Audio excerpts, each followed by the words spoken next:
ये आकाशवाणी है। प्रस्तुत है कार्यक्रम सुर्खियों में। इसके अंतर्गत सुनिए अल्पसंख्यक अधिकार दिवस के अवसर पर चर्चा। इसमें भाग ले रहे हैं अल्पसंख्यक कार्य मंत्रालय में संयुक्त सचिव राम सिंह। कार्यक्रम का संचालन कर रहे हैं मनोज कुमार पाठक। आज अल्पसंख्यक अधिकार दिवस है।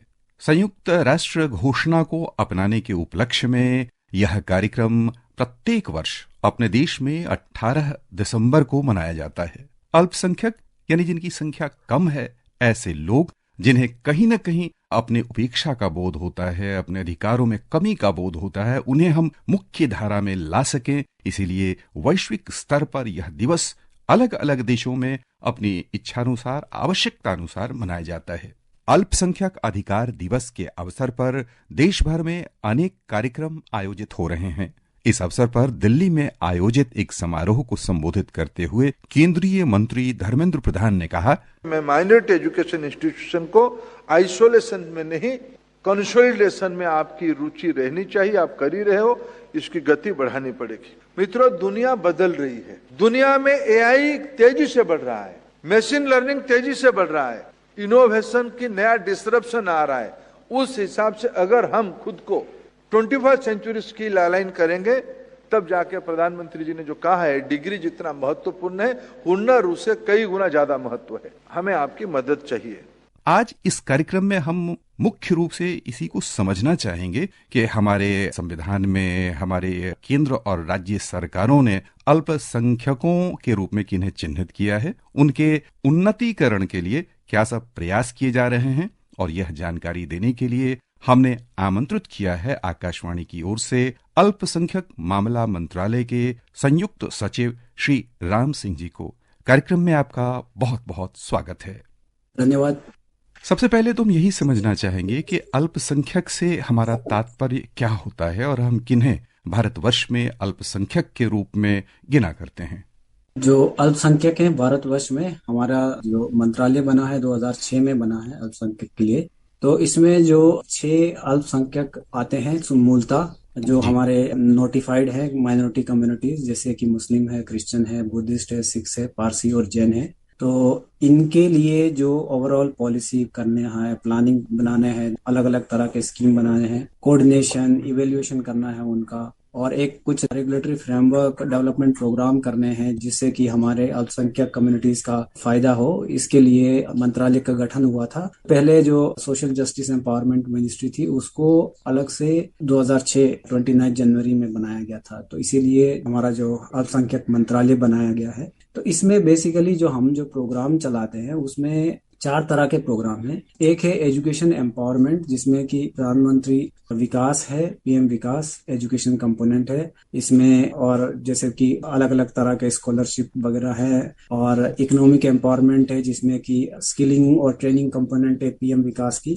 इंफ्रास्ट्रक्चर डेवलपमेंट है, ये एक मेजर प्रोग्राम है हमारे मंत्रालय का, जिसमें प्रधानमंत्री जन विकास कार्यक्रम हम लोग चलाते हैं। और उसके अलावा जैसे स्पेशल नीड्स हैं, जैसे लीडरशिप एंटरप्रेन्योरशिप डेवलप कंपोनेंट का, जियो पारसी का, हज का, और इससे रिलेटेड जितने भी हमारे पास स्पेशल नीड्स के स्कीम्स हैं, तो ये सारे के सारे कंपोनेंट हमारे मंत्रालय के हैं, जो कि हम लोग जो है जिनको इम्प्लीमेंट करते हैं, जिनको चलाते हैं। तो आज जो माइनॉरिटी राइट्स डे है, तो सबसे पहले तो मैं सभी 6 अल्पसंख्यक वर्ग हैं, इनको माइनॉरिटी राइट्स डे का हार्दिक शुभकामनाएं देना चाहूंगा। जो 18 दिसंबर को यूएन डिक्लेरेशन है, जो rights of persons belonging to national, ethnic, religious and linguistic minorities के लिए शुरू हुआ था 1992 में। तो बहुत ही जरूरी ओकेजन है। इसके लिए हमारा जो है मंत्रालय हर साल हमारे जो नेशनल कमीशन ऑफ माइनॉरिटीज है, वो जो है एक स्पेशल प्रोग्राम करते हैं जिसमें कि हमारे मंत्री महोदय शामिल होते हैं। तो इसके लिए ये डिक्लेरेशन है जो कि बहुत ही वाइटल रोल प्ले करता है जो ग्लोबल डिस्कोर्स जो माइनॉरिटी राइट्स का होता है उसके लिए। जैसे कि आपको पता ही है कि हमारा जो संविधान है फंडामेंटल राइट्स देता है सारे सिटीजन्स को, इंक्लूडिंग माइनॉरिटीज को। तो उनके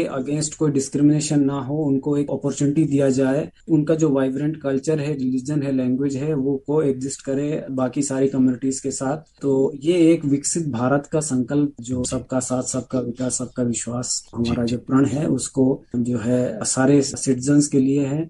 यहाँ पर हम समझना चाहेंगे आपके माध्यम से कि आपने प्रधानमंत्री जन विकास कल्याण योजनाओं के बारे में जानकारी दी, तो अल्पसंख्यक मामला मंत्रालय की ओर से इसके लक्षित लाभार्थी कौन हैं और उनको सामाजिक आर्थिक विकास के बुनियादी ढांचा परियोजनाओं में अपनी भागीदारी निभाने के लिए क्या सब सहयोग दिया जा रहा है? किस रूप में आपके मंत्रालय द्वारा यह संभव हो पा रहा है?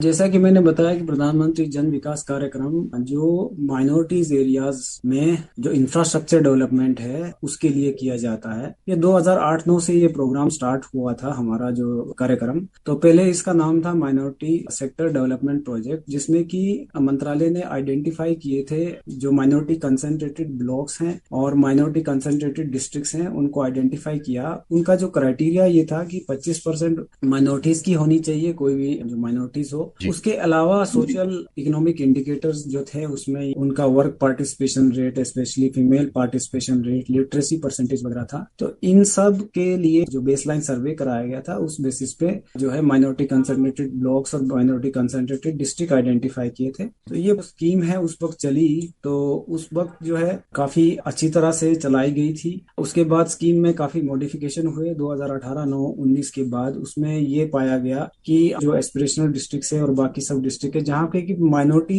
पॉकेट्स हैं, चाहे ब्लॉक या डिस्ट्रिक्ट की जनसंख्या के हिसाब से 25% ना हो, लेकिन काफी सारे माइनॉरिटी पॉकेट्स हैं जो कि इस जो विकास के जो चल रहा है उससे रह रहे हैं। तो गाइडलाइंस में चेंज किया गया कि इसमें 25% पॉपुलेशन 15 किलोमीटर के दायरे में जहां भी जो भी एरिया में है वहां पे ये विकास कार्यक्रम चलाए जाए। तो इसीलिए थोड़ा सा मॉडिफिकेशन किया गया। तो इसमें जो हम लोग स्कीम्स लेते हैं वो एजुकेशन इंफ्रास्ट्रक्चर से रिलेटेड लेते हैं, जैसे स्कूल्स है, रेजिडेंशियल स्कूल्स है, एडिशनल बिल्डिंग्स है स्कूल्स वगैरह के लिए, और उसके अलावा जैसे गर्ल्स हॉस्टल है वो लेते हैं। और हेल्थ इंफ्रास्ट्रक्चर जो है मेजर कंपोनेंट है। इसमें हम लोग ये देखते हैं कि जो पीएचसी है, सीएचसी है, बड़े बड़े हॉस्पिटल भी काफी सारी जगहों पे हम लोग लेते हैं। और स्पोर्ट्स इंफ्रास्ट्रक्चर है, स्किल डेवलपमेंट है, ये हमारे जो है प्रायोरिटी है। उसके अलावा स्कीम जो है जो नॉन प्रायोरिटी एरियाज हैं, जो भी अदर एरियाज हैं, जो कि वाटर सप्लाई है, सोलर पावर है या सैनिटेशन प्रोजेक्ट्स हैं। इसके अलावा हम लोग जैसे विमेन एम्पावरमेंट के लिए जो भी स्कीम्स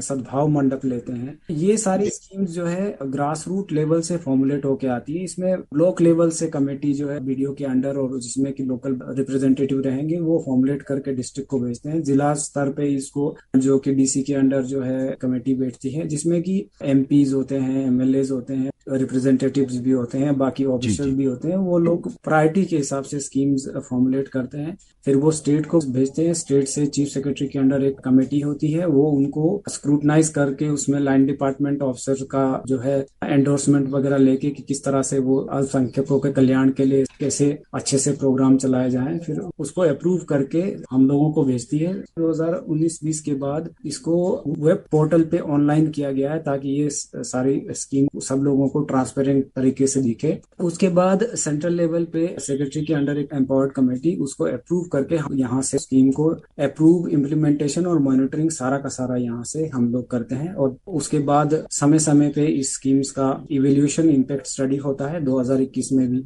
एक इम्पैक्ट स्टडी हुआ था, आईआईटी ने किया था इसका। तो ये जो है सुचारू रूप से ये स्कीम चलाई जाती है और टाइम टाइम पे हम लोग जो है सारे वर्गों का इसमें फीडबैक लेते हैं और इस तरह से जो है इंश्योर करते हैं कि स्कीम जो है टारगेटेड बेनिफिशरीज तक पहुंचे।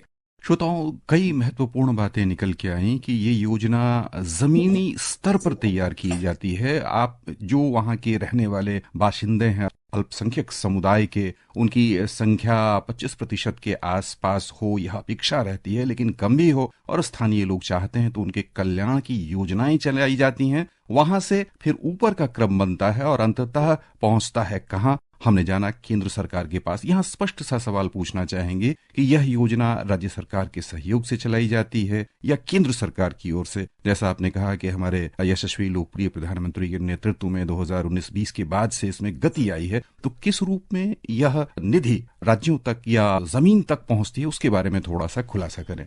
इसमें मैं ये बताना चाहूंगा कि ये स्कीम जो है सेंट्रली स्पॉन्सर्ड स्कीम है, जिसमें कि 60% जो है 60% केंद्र सरकार की भागीदारी होती है और 40% जो है राज्य सरकार की। उसके अलावा जैसे कि हिली एरियाज हैं, हिली स्टेट्स हैं, हिमाचल उत्तराखंड हो गया, और हमारे नॉर्थ ईस्ट है, उसके लिए 90% केंद्र सरकार का, 10% जो है स्टेट गवर्नमेंट का। जैसे यूटीज जो विदाउट लेजिस्लेचर है उसमें 100% केंद्र सरकार की भागीदारी होती है, तो और विद लेजिस्लेचर 60-40 का। तो ये योगदान रहता है सारी की सारी स्कीमों में। तो इस स्कीम के अंतर्गत मैं ये बताना चाहूंगा कि सारे जो है स्टेट गवर्नमेंट्स और यूटीज में ये स्कीम चलाई जा रही है। और 2008-9 से लेकर अब तक जो यूनिट सैंक्शन हुए हैं 5,93,604 यूनिट हुए हैं इसमें। और सबका हम लोगों ने जितना भी जीआईएस मैपिंग किया गया है उसमें सारे के सारे यूनिट्स का, तो इतने सारे जो है इंफ्रास्ट्रक्चर यूनिट्स हुए हैं। और इसके अलावा जैसे ट्रेनिंग वगैरह, कंप्यूटर ट्रेनिंग वगैरह होती है, कोई स्किल डेवलपमेंट होता है, पहले पहले हुआ करता था इसमें, तो उस तरह की 5 लाख और जो है कंपोनेंट्स टोटल हो चुके हैं। तो इस तरह से देखा जाए तो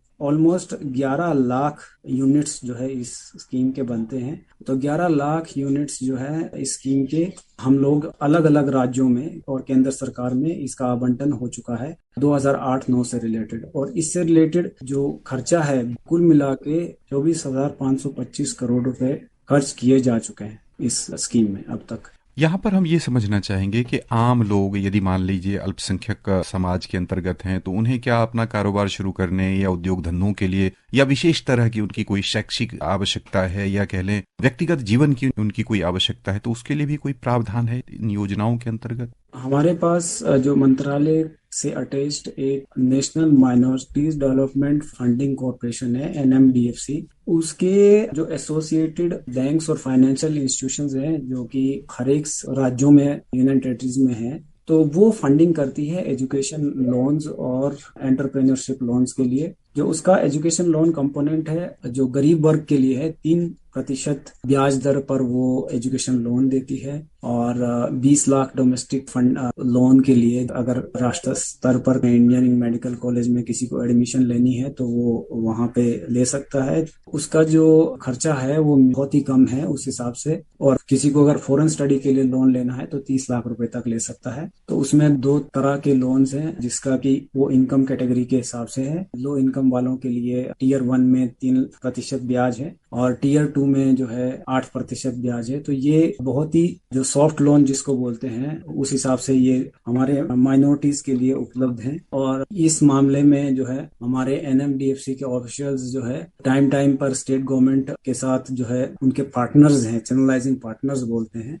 उनके साथ मीटिंग करके माइक्रो फाइनेंसिंग करती हैं, क्रेडिट स्कीम्स हैं, इस तरह की अलग अलग स्कीम्स हैं। तो इसमें जो क्रेडिट लाइन 1 है तो उसके लिए बेनिफिट जो एनुअल इनकम होनी चाहिए 3 लाख से कम, और क्रेडिट लाइन 2 होनी चाहिए जिसके लिए इनकम होनी चाहिए 8 लाख से कम। तो ये 2 लाइंस हैं वो अवेलेबल हैं और इस तरह से एक सॉफ्ट लोन दिया जाता है। और जो विमेन बेनिफिशियरीज के लिए 2% अलग से कंसेशन है क्रेडिट लाइन 2 में, तो जिसमें कि 8% का जो लोन बोला है। तो उसमें एक तो टर्म लोन स्कीम है जो financially economically viable income generation ventures के लिए दी जाती है 20 लाख और 30 लाख। एक एजुकेशन लोन स्कीम है जो कि टेक्निकल और प्रोफेशनल कोर्सेज के लिए दिया जाता है 5 साल के लिए, जो कि 20 लाख डोमेस्टिक कोर्सेज के लिए, 30 लाख जो है बाहर देश में पढ़ने के लिए। और उसके बाद माइक्रो फाइनेंस स्कीम भी है जो सेल्फ हेल्प ग्रुप के जो मेंबर्स होता है उनके लिए दिया जाता है, जिसमें कि 1 लाख रुपीस क्रेडिट लाइन 1 के लिए और 1.5 लाख क्रेडिट लाइन 2 के लिए।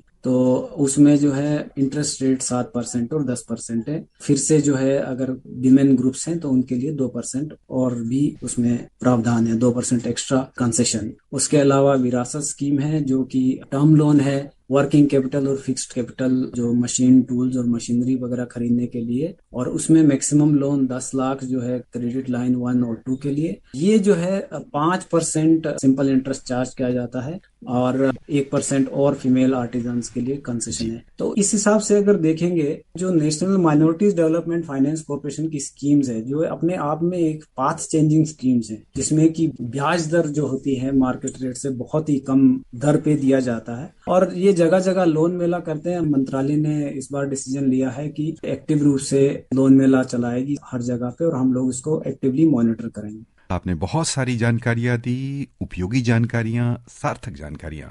श्रोताओं की ओर से आपका बहुत बहुत धन्यवाद। धन्यवाद। अभी आप सुन रहे थे अल्पसंख्यक अधिकार दिवस के अवसर पर चर्चा। इसमें भाग ले रहे थे अल्पसंख्यक कार्य मंत्रालय में संयुक्त सचिव राम सिंह।